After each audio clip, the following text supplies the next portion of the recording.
Então, as consoantes, como eu disse, né? A produção desses fonemas, a corrente de ar vinda dos pulmões encontra obstáculos na língua, né? O fonema L, né? Se você fizer lama, lama, né? Então a sua língua dá quase que enrolada para você poder pronunciar o fonema L.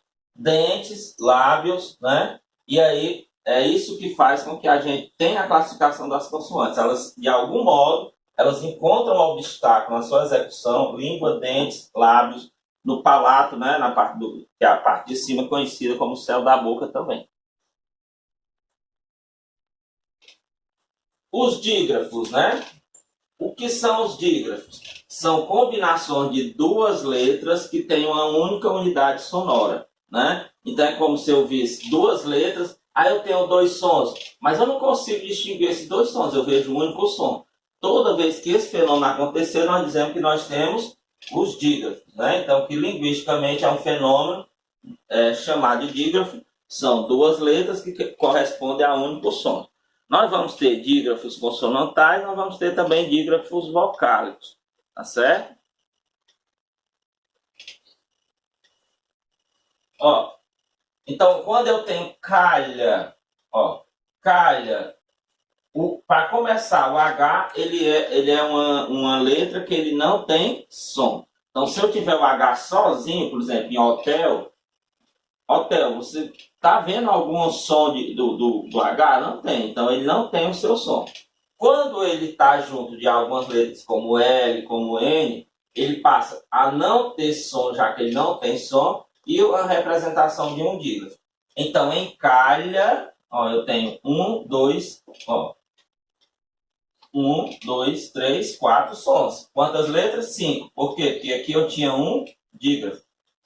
Mesma forma, NH. E aqui a representação fonética, né, desses sons, tá certo? Banha. Um som, outro e outro. Então, 4 fonemas, né, e 5 letras. Aí nós temos os grupos QU e GU, né, que formam dígrafo ou não, né? Por exemplo, na palavra quando, se eu pegar aqui, a palavra quando. Então, na palavra quando, eu tenho isso, eu tenho o U, né? E eu tenho isso aqui, tá? Na realidade, aqui vai ser até um semivogal. Tá? Então vejam que na palavra quando eu consigo distinguir um som aqui. Quando eu tenho a palavra queixo ou queijo, se quiserem também, vejam que esse QU é representado somente por isso. Somente pelo K, né? Então, cuidado, porque nem sempre o grupo GU ou QU vai ser sempre dígrafo. Vai ser momentos em que ele vai ter uma consoante e uma semivogal, ou uma vogal, né? E vai ter um momento que ele vai ser um dígrafo mesmo, tá? RR, SS, aí o SS, SC, S cedilha, né? Passar, nascer, desse.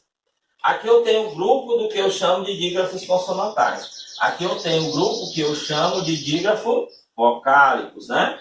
Geralmente esses dígrafos vocálicos são nasalizações das vogais, ó. Tampa, né? Em, sempre, lento, sempre são nasalizações. Aí nós temos o chamado dígrafos vocálicos, ok? E as sílabas, né? A sílaba é um fonema ou um grupo de fonemas pronunciados numa só emissão de voz. Então, quando a gente vai fazer a divisão silábica, se você diz uma palavra e acontece 3 emissões de vozes, então você já entende que ali você tem 3 sílabas, porque cada emissão de voz, quando eu digo uma palavra, representa uma sílaba. Essa sílaba pode acontecer somente com uma palavra, mas pode acontecer com até 4 palavras. Desculpem, pode acontecer somente com uma letra, como pode acontecer também uma sílaba com até 4 letras. Tá certo? Como em circunferência, né? Nós vamos ter uma determinada sílaba que vai ter 4 letras. Tá? É importante a gente saber que a sílaba ela só pode ser formada se ela tiver como base uma vogal. Não existe nenhuma sílaba que não tenha vogal. Toda sílaba só existe se houver vogal. O maior apoio de uma sílaba é a vogal. Então eu posso ter uma sílaba somente com a vogal e na maioria das vezes, que é o que acontece, eu vou ter uma consoante e uma vogal. Certo? A base da sílaba é a vogal. Sem ela não há sílaba, né? Aí eu estou só já colocando aqui o que eu acabei de dizer. Tá? Então vejam, a palavra boca eu pronuncio de 2 vezes. Então ela tem 2 sílabas. Tá? E aqui, ó. É o exemplo quando eu estava dizendo, né? A base da sílaba é a vogal, sem ela não há sílabas, consoantes isoladas ou mudas. Não formam sílabas. Por exemplo, aptidão, né? Ó, aptidão. Então, eu fico aqui, para cá, seriam 3 sílabas, né? Não teria como ser aptidão, né? Então, para ser 2 sílabas, eu teria que dizer de 2 vezes. Aí muda totalmente como é a pronúncia correta da palavra. Sílaba tônica e sílaba átona, né? Às vezes a gente se confunde muito com essa questão.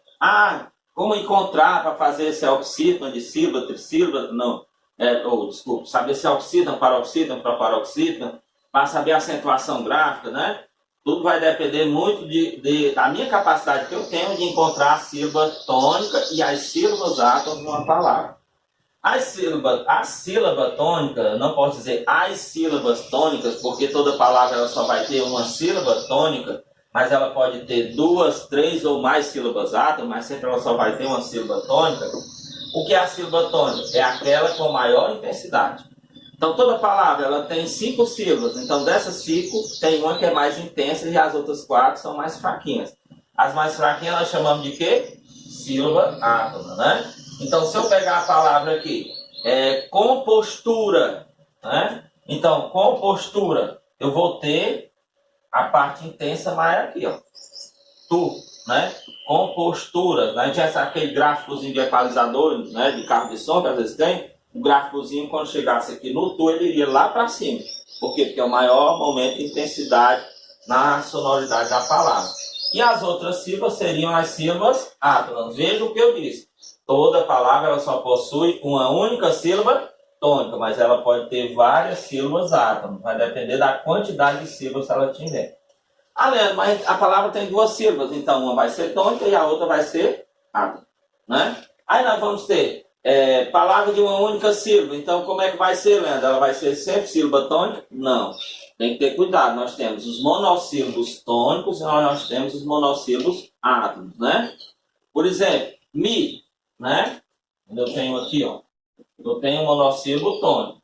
Já quando eu tenho o mi é um monossílabo átono. Por quê? Porque é muito fraquinho. Então ele acaba não tendo essa sílaba tônica, tá? Mas só nessa ocasião que isso acontece. Classificação das palavras quanto ao número de sílabas, né? Então nós temos no estudo das sílabas se divide em 2 tipos da classificação, quanto ao número de sílabas e quanto à tonicidade. Quanto ao número de sílabas, é a quantidade de sílabas. Então, se tem somente uma sílaba, nós vamos chamar de monossílabo, né? Se tem 2 sílabas, nós vamos chamar de sílabo, né? Como sempre, mamãe. Trissílabo, 3 sílabas. Falando, 3 sílabas. Polissílabo, quando eu tenho de 4 a mais sílabas, né? Como compostura, 4 sílabas. Então ele vai ser polissílabo, né? Ou como inconstitucionalissimamente, né? Se não me engano, são 17 sílabas. Então, aí vai, tá?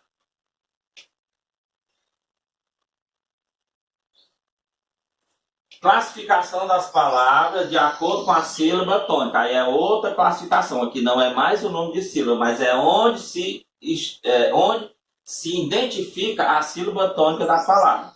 Se essa sílaba tônica estiver na última sílaba, ela vai ser chamada de oxítono. Como em quê?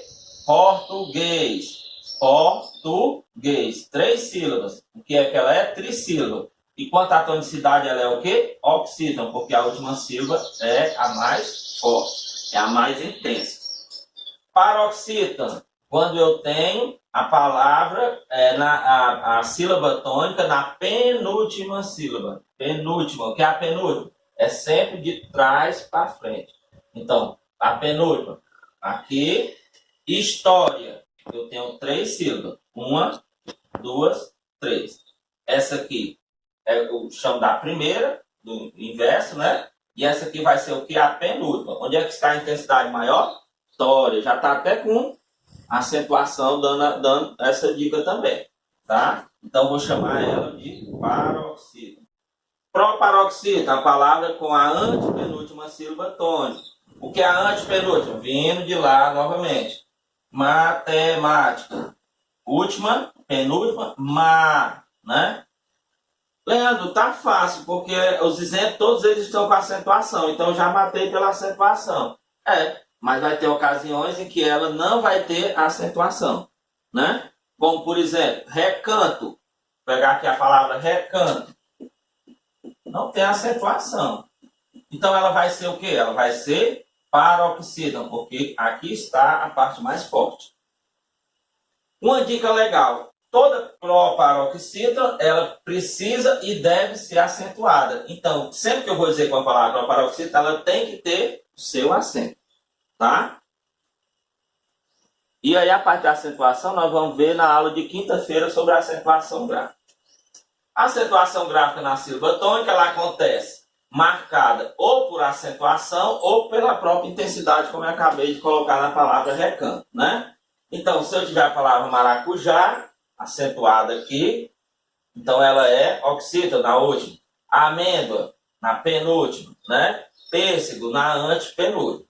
Todos os exemplos aqui estão com acentuação. Mas não esqueçam de que há determinadas situações em que não tem uma acentuação, então eu preciso, dentro disso, identificar. A palavra caju, ela tem acento? Não. E aí a palavra caju eu vou ter a parte de tonicidade aonde? Na última sílaba, então ela vai ser oxítona.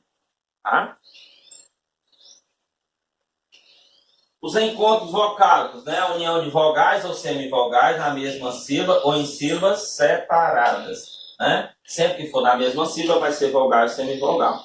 Sempre quando for separado nós vamos ter a presença do hiato, né? Que é o que nós vamos ver aqui dos encontros vocálicos. E são coisinhas que no concurso às vezes a gente acaba se perdendo, né? Então o hiato é o encontro de duas vogais. Ó o detalhe, duas vogais, são dois sons fortes. Eu não vou ter som fraco, né? Essas duas vogais elas se encontram, mas uma vai estar numa sílaba e outra na outra. Então elas estão juntas, mas separadas pela divisão silábica, né? Vogais de hiato ficam sempre em sílabas diferentes, né? Por exemplo, a palavra duas, aqui ó, vogal, não é semivogal esse U, e esse A vogal. Então, essas vogais se encontram quando eu escrevo, mas elas se separam quando eu faço a separação silábica. Tá? Vogal, vogal, vogal U, vogal A. Então, aqui é um caso de encontro vocálico chamado de hiato, né? Como em saúde, né? Caixa, da mesma forma. Vogal A, vogal I. Esse I não é semivogal aqui. Por quê? Porque ele está sozinho. Outra dica, gente. Nunca a semivogal, ela sozinha, eu vou dizer que ela sozinha ela pode ser semivogal. Tá? Por que, Leandro? Porque ela sempre precisa do encosto de uma vogal para dar intensidade ao som dela. Então, se ela precisa de um encosto, então ela não pode viver sozinha numa sílaba. Tá certo? Enjoar também, ó. Onde é que está o hiato? Aqui, ó. Vogal, vogal. Sílaba separada. Então, são tipos de palavras que nós chamamos de encontro vocálico de hiato. Tá certo? Os ditongos, né? Os ditongos é o encontro de uma vogal e uma semivogal. Então, sempre no ditongo eu vou ter uma vogal e uma semivogal. Vogal e vogal, jamais. Tá? Uma vogal sozinha não constitui sílaba. Né? Um ditongo não se divide silabicamente. O que é? Então, quando eu preciso fazer a translineação